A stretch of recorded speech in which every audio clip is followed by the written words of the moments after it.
क्या आपने कभी सोचा है शिव कौन है? वे एक योगी हैं, एक देवता या कुछ ऐसा जो हमारी कल्पना से भी परे है?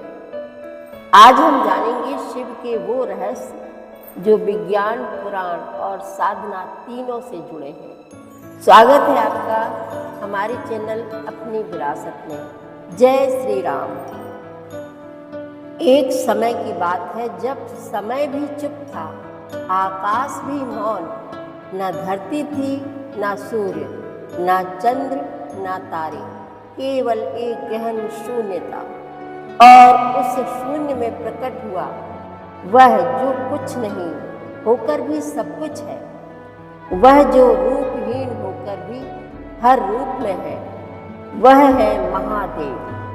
आज हम सुनाने जा रहे हैं आपको शिव के उस रहस्य की कथा जिसे समझने में युग बीत जाते हैं। आदि शिव की गाथा। ऋषियों ने कहा शिव का कोई जन्म नहीं, वे प्रकट हुए थे जैसे ब्रह्मांड की पहली सांस। ब्रह्मा और विष्णु आपस में श्रेष्ठता का विवाद कर रहे थे। तभी ब्रह्मांड में एक अग्नि स्तंभ फूटा जो ऊपर नीचे अंतहीन था। ब्रह्मा और विष्णु उस स्तंभ के अंत को खोजने चले पर असफल रहे। वहीं उस स्तंभ से प्रकट हुए शिव ध्यान में लीन, शांत और तेजस्वी। अब कल्पना कीजिए, एक पुरुष ध्यान में बैठा है, उसका शरीर राख से ढका है, जटाएं खुली है, गले में सर्प, तीसरी आंख बंद, लेकिन भीतर जल रही है एक अग्नि। यह कोई आम पुरुष नहीं, यह शिव है। उनकी तीसरी आंख देखती है जो दूसरों से छिपा है। उनके त्रिशूल की 3 धाराएं 3 गुणों सत्व, रज, तम को दर्शाती हैं। गले में नाग भय को अपने वश में करने का प्रतीक है और सिर पर बहती गंगा यह शिव की करुणा है जो सबके लिए मुक्त है। एक दिन एक बालक ने पूछा, बाबा ये शिवलिंग क्या है? बूढ़े ऋषि मुस्कुराए और बोले, बेटा शिवलिंग कोई पत्थर नहीं, ये तो ब्रह्मांड का केंद्र है जिससे ऊर्जा निकलती है, फैलती है और फिर उसी में लौट जाती है। विज्ञान भी अब मानता है गोल आकृति ऊर्जा को संचित करती है। शिवलिंग के नीचे बहता जल कंपन ऊर्जा को संतुलित करता है। स्विट्जरलैंड के CERN में वैज्ञानिकों ने शिव के नटराज को cosmic dance of creation and destruction कहा है। क्या तुम समझ रहे हो? विज्ञान अब वही कह रहा है जो ऋषियों ने हजारों वर्ष पहले कहा था। जब ब्रह्मांड में असंतुलन बढ़ा, जब अधर्म बढ़ा और संसार भारी हो गया, तब शिव उठे और किया उन्होंने तांडव। तांडव केवल विनाश नहीं था, वह पुनर्निर्माण का आरंभ भी था। वो नृत्य था जिससे ब्रह्मांड फिर से संतुलित हुआ। लेकिन यही शिव कभी हिमालय की चोटी पर ध्यान में बैठे होते हैं, कभी पार्वती के साथ एक प्रेमिल पति बन जाते हैं। शिव त्यागी भी है और गृहस्थ भी। वे आदि योगी भी हैं जिन्होंने सप्त ऋषियों को योग सिखाया, और वे ही करुणा की मूर्ति भी जिनके गले में है कालकूट विष जो उन्होंने सबके लिए पी लिया। अब बताओ, क्या शिव को केवल मंदिरों में बंद किया जा सकता है?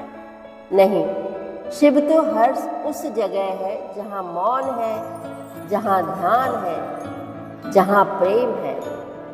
शिव तुम्हारे भीतर है जब तुम क्रोध को शांति में बदलते हो। शिव तुम्हारे भीतर है जब तुम स्वयं को पहचानते हो।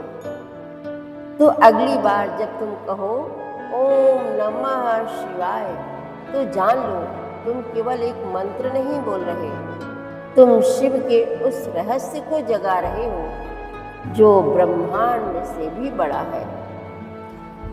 शिव देवों के देव महादेव है। देवताओं की दैत्यों से प्रतिस्पर्धा चलती रहती थी। ऐसे में जब भी देवताओं पर घोर संकट आता था तो वे सभी देवाधिदेव महादेव के पास जाते थे। दैत्यों, राक्षसों सहित देवताओं ने भी शिव को कई बार चुनौती दी, लेकिन वे सभी परास्त होकर शिव के समक्ष झुक गए। इसलिए शिव हैं देवों के देव महादेव। वे दैत्यों, दानवों और भूतों के भी प्रिय भगवान हैं। वे राम को भी वरदान देते हैं और रावण को भी। भगवान शिव ने हर काल में लोगों को दर्शन दिए हैं। राम के समय भी शिव थे, महाभारत काल में भी शिव थे और विक्रमादित्य के काल में भी शिव के दर्शन होने का उल्लेख मिलता है। भविष्य पुराण अनुसार राजा हर्षवर्धन को भी भगवान शिव ने दर्शन दिए। शिव के जीवन और दर्शन को जो लोग यथार्थ दृष्टि से देखते हैं वे सही बुद्धि वाले और यथार्थ को पकड़ने वाले शिव भक्त हैं, क्योंकि शिव का दर्शन कहता है कि यथार्थ में जियो, वर्तमान में जियो, अपनी चित्त वृत्तियों से लड़ो मत, उन्हें अजनबी बनकर देखो और कल्पना का भी यथार्थ के लिए उपयोग करो। शिव तो है असीम, वो है जहाँ ध्यान है, जहाँ मौन है, जहाँ प्रेम है, जहाँ शून्यता है। शिव वह है जो कुछ नहीं होकर भी सब कुछ है, जिसने अपने भीतर के अंधकार को रोशनी में बदल दिया, जिसने मोह, भय और कामनाओं की अग्नि को शांत कर दिया, वही शिव से एक हो गया।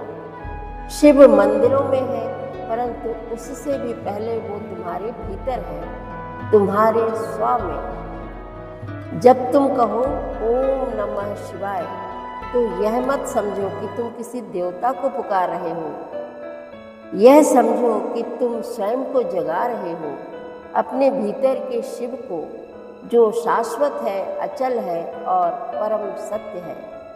यही है शिव का रहस्य और यही है आत्मा की अंतिम यात्रा, शिवत्व की ओर। ओम नमः शिवाय। ये वीडियो आपको कैसा लगा? अगर वीडियो पसंद आया हो तो शेयर करें और अभी तक आपने अगर हमारे चैनल को सब्सक्राइब नहीं किया है तो सब्सक्राइब भी कर लें। मिलते हैं नेक्स्ट वीडियो में। धन्यवाद। हर हर महादेव।